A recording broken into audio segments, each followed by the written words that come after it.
हिमाचल भारत के सबसे खूबसूरत जगहों में से एक है और इसे और खूबसूरत बनाते हैं यहाँ के ब्यूटीफुल हिल स्टेशन और अनएक्सप्लोर्ड टूरिस्ट डेस्टिनेशंस। तो आज हम आपको ऐसी ही जगह के सफर पे लेके चलेंगे जो हिमाचल की सबसे अनएक्सप्लोर्ड जगह होने के साथ साथ यहाँ की सबसे खूबसूरत जगहों में से एक है। और यहाँ के आसपास आपको कुछ ऐसी जगहें घूमने को मिलेंगी जिनके बारे में बहुत ही कम लोग जानते हैं।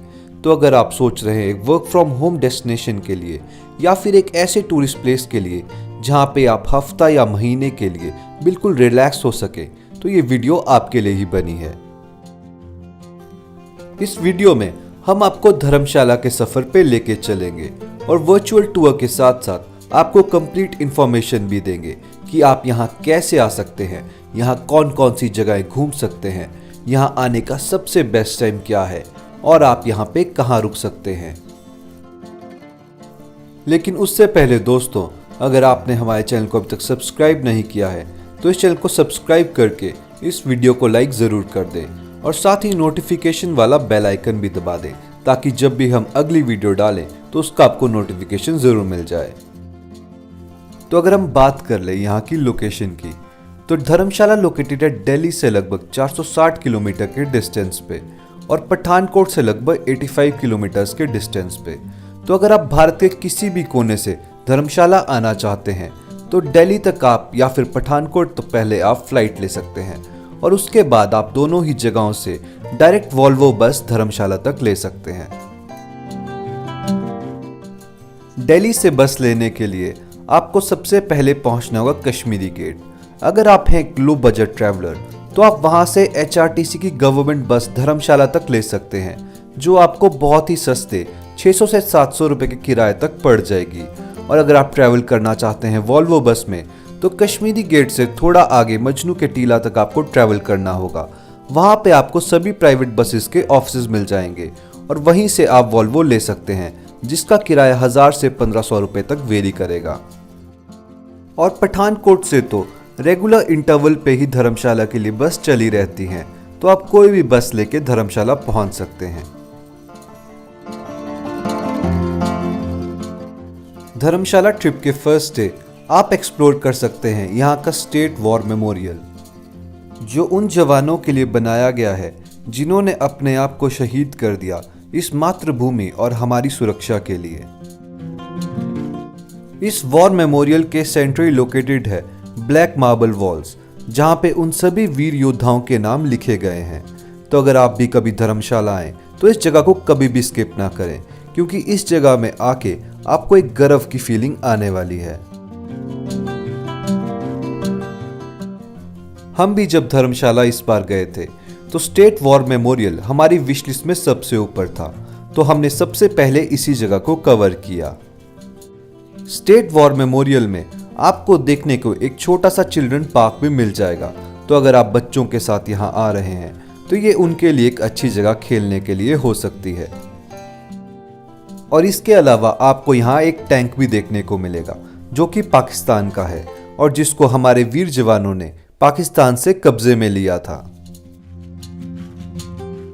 और इसके बाद आप कवर कर सकते हैं धर्मशाला का क्रिकेट स्टेडियम, जो भारत का सबसे खूबसूरत क्रिकेट स्टेडियम है, क्योंकि यहाँ से मैजेस्टिक धौलाधार के बहुत ही शानदार व्यूज आपको देखने को मिलेंगे।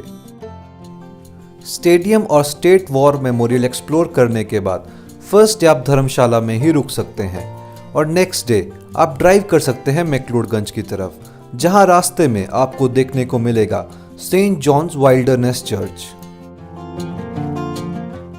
Saint John in the Wilderness Church 1852 में बनाया गया था और ये नॉर्थ इंडिया के सबसे पुराने चर्चेज में से एक है।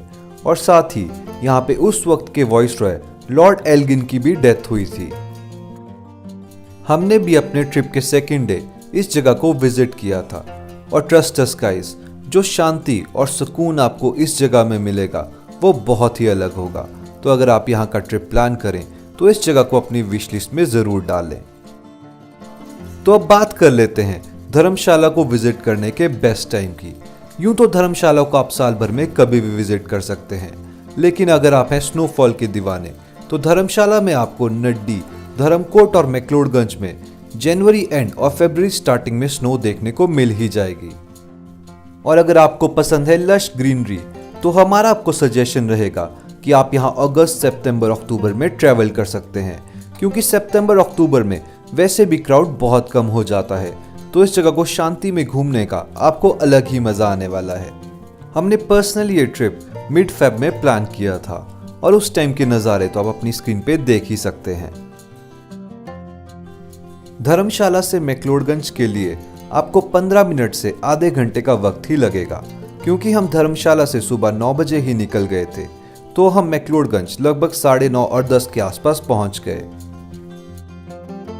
तो इसीलिए हमने पूरा दिन मैक्लोडगंज को एक्सप्लोर करने का सोचा।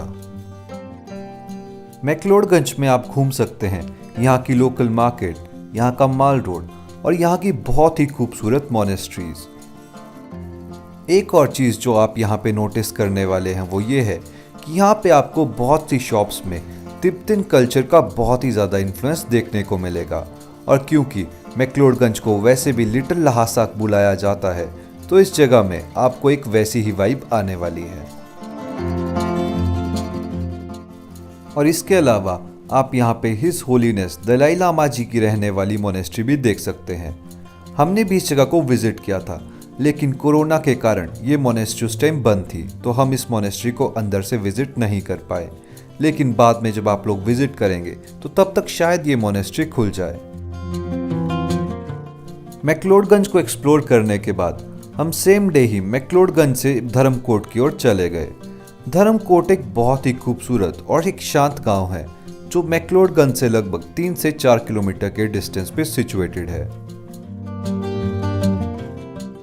तो अगर आपने कभी मनाली में ओल्ड मनाली को विजिट किया है तो वैसा ही सेम वाइब आपको यहाँ पे आने वाला है, क्योंकि यहाँ भी विलेज के बीच में आपको बहुत से यूनिक और ऑथेंटिक कैफेज देखने को मिलेंगे। धर्मकोट को एक्सप्लोर करने के बाद हम शाम तक मैक्लोडगंज की ओर चले गए। लेकिन अगर आपका धर्मकोट में रुकने का मन है तो आप धर्मकोट में स्टे कर सकते हैं, क्योंकि आपको यहाँ पे बहुत ज़्यादा होम स्टेज और छोटे मोटे होटल्स के ऑप्शंस मिल जाएंगे। तो अब बात कर लेते हैं स्टे ऑप्शंस की। यूँ तो मैक्लोडगंज में आपको रहने के लिए बहुत से होम स्टेज और होटल्स मिल जाएंगे, लेकिन जो पर्सनल रिकमेंडेशन हमारा मैक्लोडगंज में रहने के लिए आप लोगों को रहेगा वो रहेगा लविश इन का। लविश इन की सबसे खास बात यह है कि ये मैक्लोडगंज में बिल्कुल सेंट्रली लोकेटेड है और यहाँ से आप आसपास बहुत ही आसानी से घूम सकते हैं। और इसके साथ साथ यहाँ का फूड और क्लीनलीनेस बहुत अच्छी थी। और यहाँ की सबसे खास बात ये थी कि होटल के ही नीचे आपको इनका प्राइवेट क्लब देखने को मिल जाता है। तो अगर आप भी इसे बुक करना चाहते हैं तो आप स्क्रीन में दिए गए नंबर पे कॉल करके इस जगह को बुक कर सकते हैं।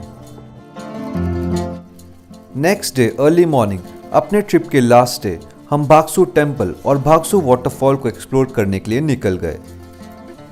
मैक्लोडगंज से भागसू टेम्पल लगभग 1 से 2 किलोमीटर के डिस्टेंस पे सिचुएटेड है, तो आप इस डिस्टेंस को बिल्कुल आराम से पैदल ही कंप्लीट कर सकते हैं। लेकिन अगर आप इस डिस्टेंस को गाड़ी में करना चाहते हैं तो आप वो भी कर सकते हैं, लेकिन हम आपको वो सजेस्ट नहीं करेंगे, क्योंकि रोड पतले होने के कारण यहाँ पे बहुत लंबे ट्रैफिक जैम्स भी लग जाते हैं। भागसू टेम्पल में माथा टेकने के बाद हमने भागसू वाटरफॉल की ओर चले गए। भागसू वाटरफॉल भागसू टेम्पल से लगभग 15 मिनट की हाइक पे होगा। ये कोई ज़्यादा बड़ी हाइक नहीं है, तो इसे किसी भी एज का आदमी बहुत ही आसानी से कवर कर सकता है। हमें भी इस छोटे से ट्रैक के लिए लगभग 10 से 15 मिनट का वक्त ही लगा, और साथ ही रास्ते में आपको छोटी मोटी चिप्स और चाय की शॉप्स में मिल जाएंगी, जहाँ पे आप चाय वगैरह पी के रिफ्रेश हो सकते हैं। अभी आप अपनी स्क्रीन पे भागसू वाटरफॉल के खूबसूरत नज़ारे ही देख रहे हैं। भागसू वाटरफॉल एक्सप्लोर करने के बाद हम लोग वापस मैक्लोडगंज की ओर चले गए, जहां से हमने ड्राइव करके नड्डी की ओर जाने का फैसला किया। मैक्लोडगंज से नड्डी लगभग 6 किलोमीटर के डिस्टेंस पे है, और रास्ते में ही आपको द ब्यूटीफुल डल लेक भी देखने को मिलेगी, जिसे आप लोग एक्सप्लोर कर सकते हैं।